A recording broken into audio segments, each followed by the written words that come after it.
So here we are, and the theme that emerged clearly yesterday was one of collaboration. And so I've just sort of try and go back to where our thinking at BTL has gone, and we've heard several times already that our approach, our mission really, to significantly improve assessment experience for everyone.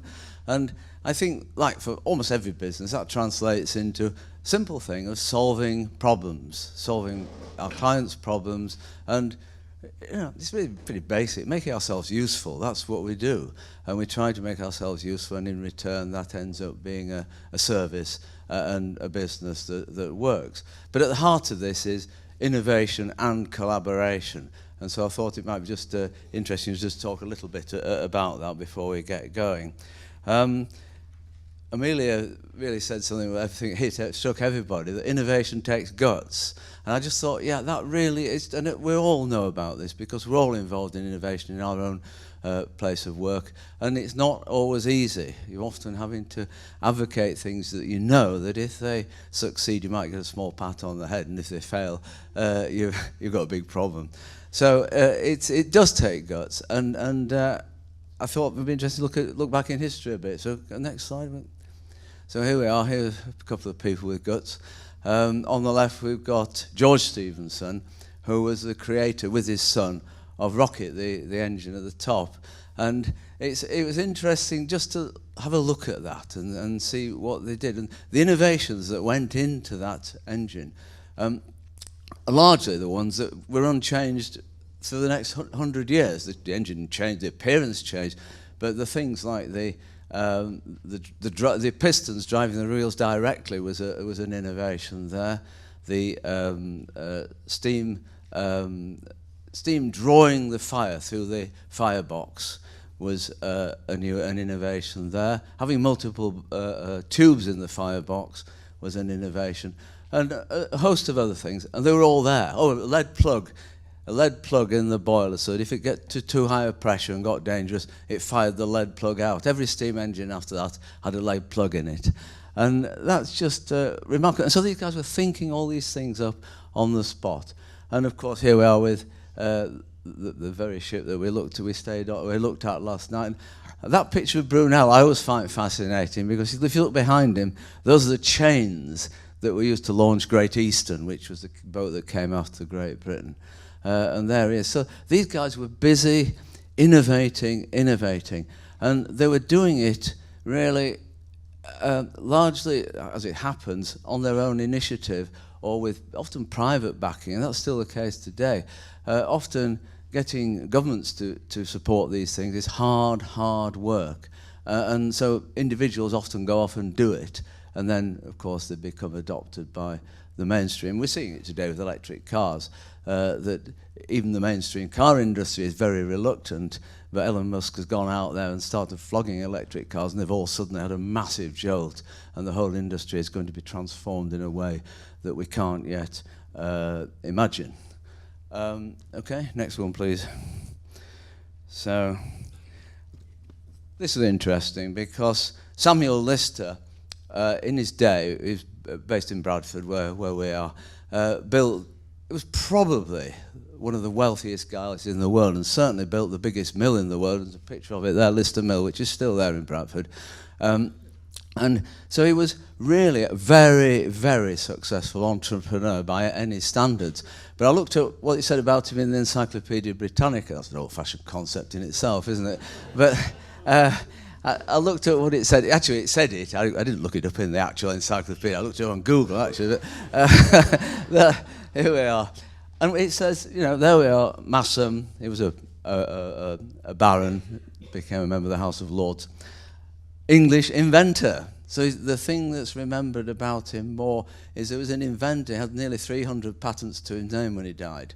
And so that's, although he was an entrepreneur, he was an inventor, and that's the thing that's going. So innovation has always been at the heart of this kind of activity. Okay, can we have the next one? So these inventors, now George Stephenson's son Robert was obviously involved in the extension of the railways right across the UK, and one of the biggest challenges was the Britannia Bridge over the Menai Straits. And the remarkable thing about it was that Brunel and Stephenson were big rivals in their day. I mean, Brunel's railways were a different gauge even to the normal gauge, the gauge we have today. But when Stevens was putting the bridge up across the Menai Straits, it was a entirely new design. Brunel was there to help him. He was there to support him. In other words, competition and collaboration running alongside each other. And we all see that in the work we're in, especially in the innovative phase where people are innovating, but also and collaborating, and then sometimes competing, and all of us have that experience that sometimes we have to work out whether we're competing on this particular project or collaborating. And it's a great way of working, especially when you think that the sort of work we're on is a small part at the moment of the whole assessment piece. And if we're going to succeed from our small part into migrating out into the whole of the assessment piece, we've got to work together at times. We can't just compete with each other and try to treat it as if it's a zero-sum game, as Donald Trump seemed to think the world of business is, and the world of innovation is. Okay, next slide, please. So, what is innovation? There's a tendency to think innovation is just about technology, and we're always saying at BTL, that's only a small part of it.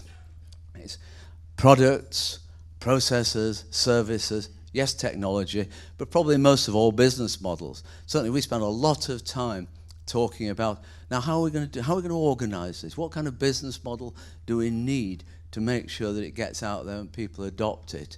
And that's just as important as the actual technology itself. I mean, how did Brunel get those metal plates that were all riveted together? How did he get anybody to make them? I mean, there's no industry that was there making metal plates of that size in those kind of volumes. So the whole logistical business model exercise needed to take place. And so that's quite important in understanding innovation. Okay, next slide, please.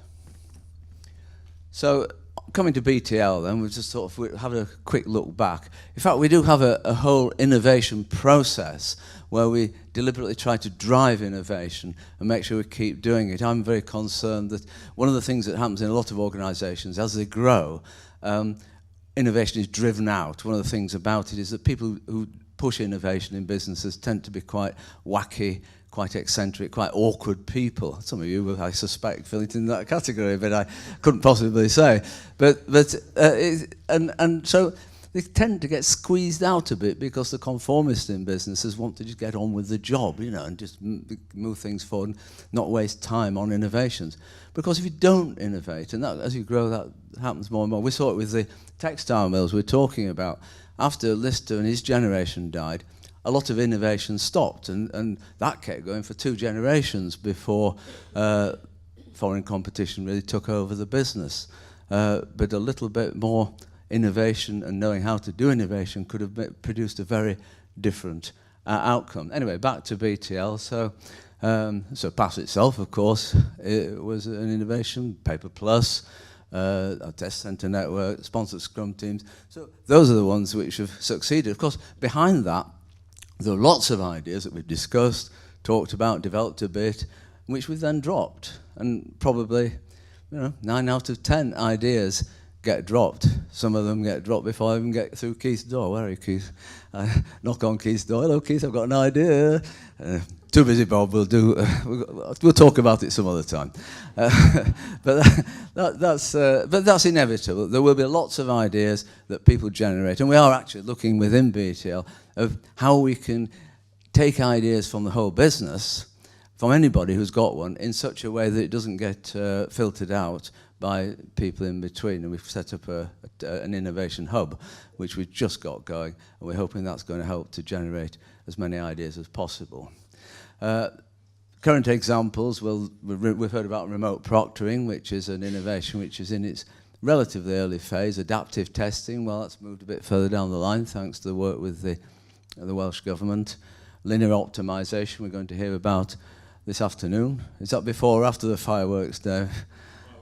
Fireworks at the end. and the sort of things that we're thinking about, there is quite a long list, but here's just a couple of examples. AI, of course, always at the back of mind is, do we need to be worrying about AI? Is it going to be useful here? Is it going to be useful there? Games, 3D animation. The lesson we've learned over the years is not to jump ahead too quickly. We are a fairly slow-moving kind of area, and if you go too far too quickly, just waste of money, waste of time, and nobody really takes much notice. But that's the way we go about it. Next slide, please.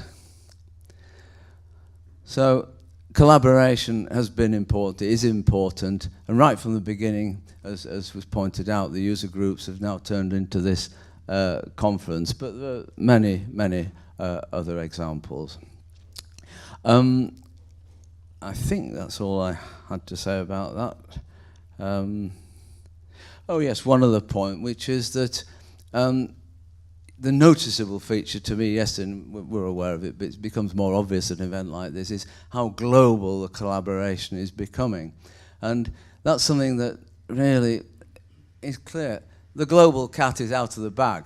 A relatively small organisation like ours, a relatively small activity like ours, has already gone global, and there's no stopping it.